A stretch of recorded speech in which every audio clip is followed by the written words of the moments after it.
Bonjour, aujourd'hui je vous propose un tuto pour la réalisation de ce sac pour petite fille.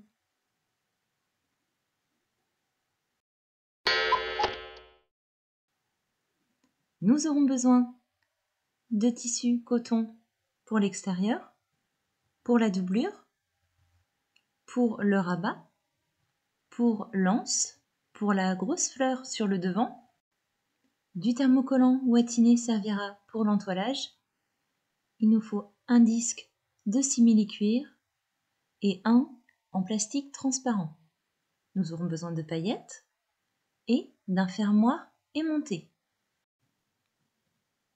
On commence par venir placer le thermocollant sur les tissus concernés. Donc on va prendre un des coupons du rabat et les deux coupons de l'extérieur. Face brillante sur l'envers du tissu et on repasse pour fixer tout ça.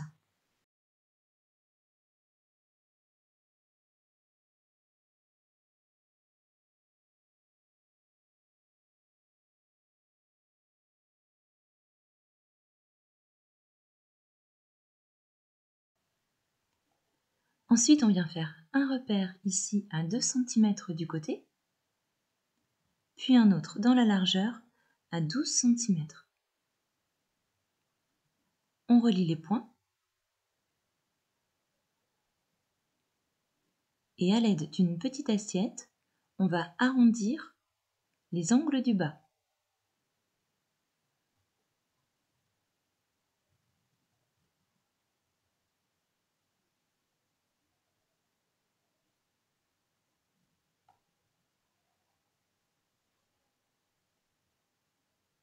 On plie notre tissu en deux et on découpe.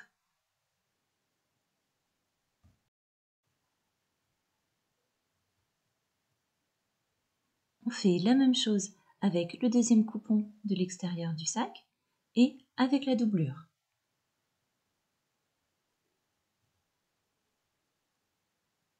Ensuite, on passe au rabat. Donc on prend un des coupons, celui qui est thermocollé, on fait un repère à 2 cm et à 8 cm cette fois-ci dans la largeur. On rejoint les points et on va arrondir le bas avec une petite assiette.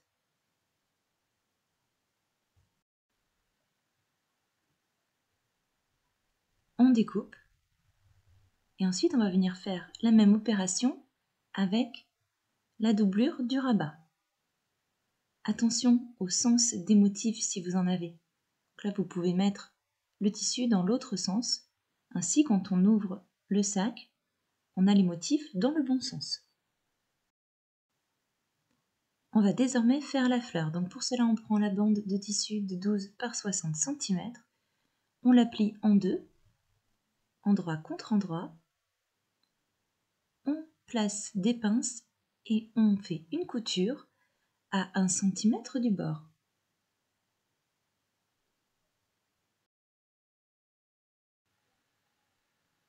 On retourne notre tube, pour cela on peut s'aider d'une épingle à nourrice. Donc on pique le haut et on vient placer l'épingle dans le tube. On fait coulisser.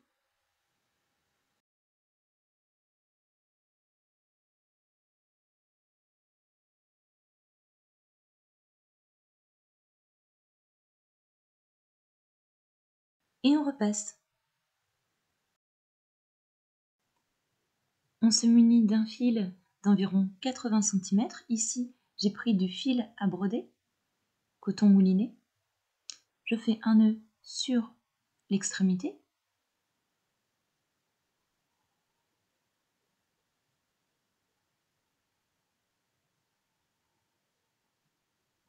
Ainsi, je peux passer l'épingle à nourrice. Je rentre le fil à l'intérieur. Il doit dépasser de chaque côté.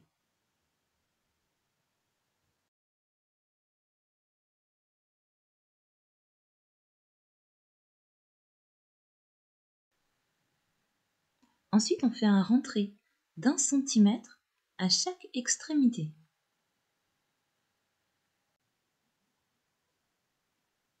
On repasse, puis on coud au point droit, à 2 mm du bord, en s'arrêtant juste avant le fil, c'est-à-dire que le fil doit pouvoir encore coulisser.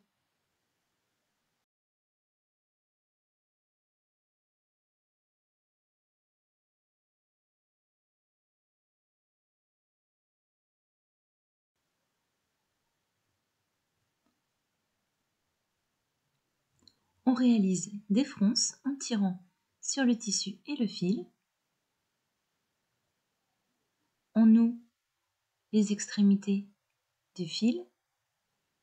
On fait en sorte d'avoir un cercle au milieu ajouré de 4 cm de diamètre environ.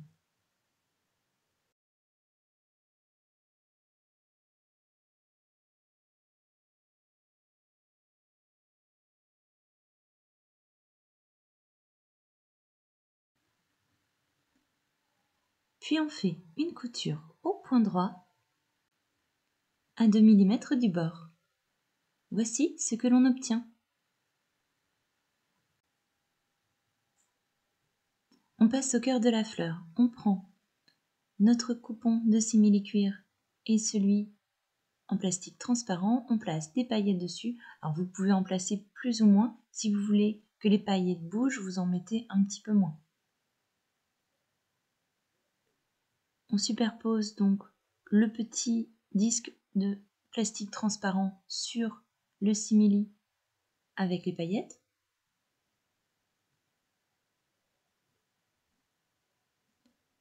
Et on fait une couture au point droit à 1 mm du bord. On prend le coupon de rabat thermocollé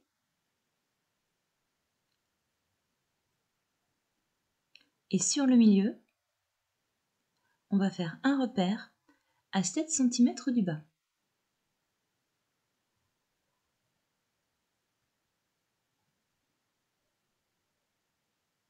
On positionne le cœur de la fleur juste au niveau de ce repère et on coud au point droit à 1 mm du bord. On va appliquer notre fleur, donc la couture ici va être contre l'endroit du tissu, autour du cœur. Donc l'idée c'est de cacher la couture qu'on vient de faire. Normalement, le cœur de la fleur fait 4 cm ajouré et le disque 5 cm, donc ça doit passer. On fait une couture au point droit à 2 mm du bord. C'est OK pour notre fleur. On passe désormais à la pose du pression aimanté sur le dessous du rabat. Je vous conseille de prendre une petite chute de simili-cuir pour une meilleure tenue du fermoir. On vient faire un repère à 5 cm ici du bas. On prend la petite rondelle, on trace les traits sur les côtés, même chose sur la chute de simili-cuir. On découpe les encoches.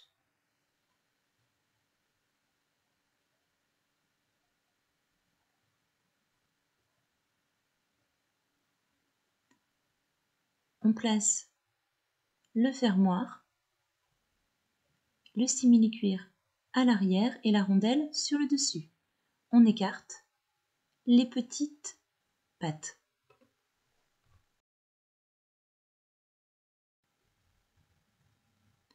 On place les tissus du rabat endroit contre endroit et on fait une couture au point droit à 1 cm du bord. On crante les arrondis.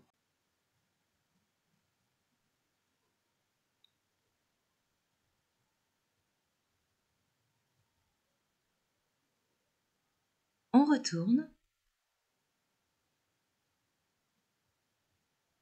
et on fait une surpiqûre à 3 mm du bord. On va désormais placer la deuxième partie du fermoir aimanté sur l'extérieur du sac. On fait un repère à 10 cm du bas, on place notre petite rondelle, on trace les encoches, même chose sur la chute de simili-cuir, et on découpe.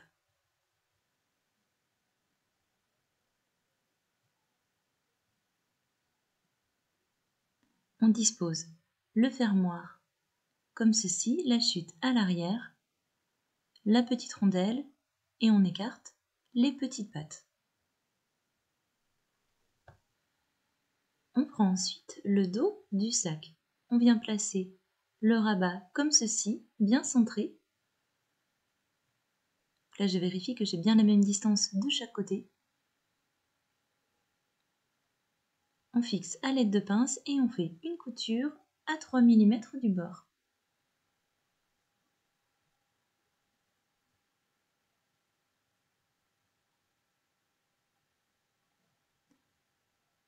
On place les tissus endroit contre endroit et on coud à 1 cm du bord.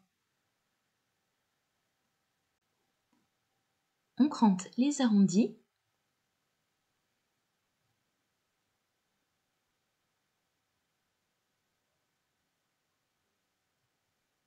puis on retourne.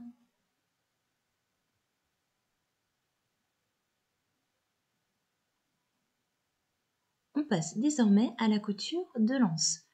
Pour cela, on prend le coupon de tissu correspondant, on le plie en deux dans la longueur, envers contre envers, et on repasse pour marquer le pli. On rabat les bords dans la longueur jusqu'au pli. Et on repasse. Même chose de l'autre côté.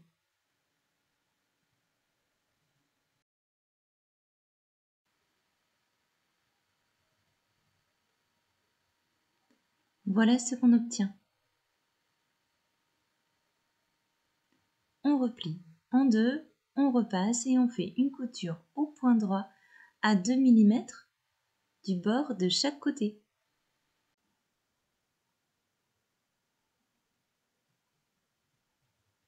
On dispose les extrémités de l'anse au niveau de la couture des côtés du tissu principal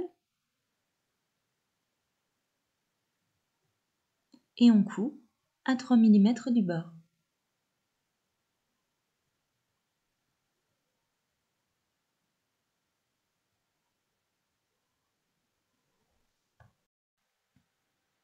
On prend ensuite la doublure du sac, donc on place les tissus endroit contre endroit. Sur le bas, sur la partie droite, on place deux pinces espacées de 10 cm. Ce sera l'ouverture pour retourner notre sac par la suite.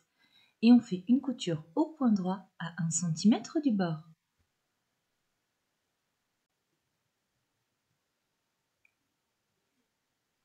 On crante les arrondis. On place le sac dans sa doublure, endroit contre endroit.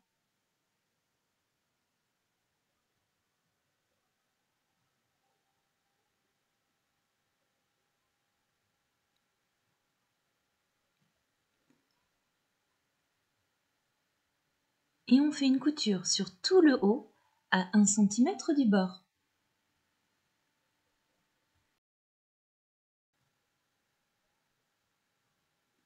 On retourne le sac grâce à l'ouverture. On referme celle-ci en faisant une couture au point droit à 2 mm du bord.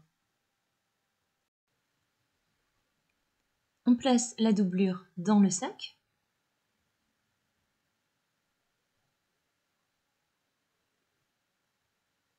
Et on fait une surpiqûre au point droit à 5 mm du bord sur tout le haut.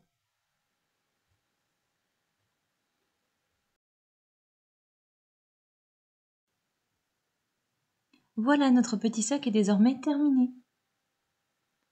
Voici une deuxième version avec d'autres tissus.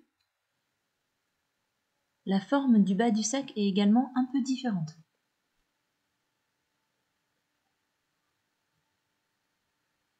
Bonne journée, à bientôt!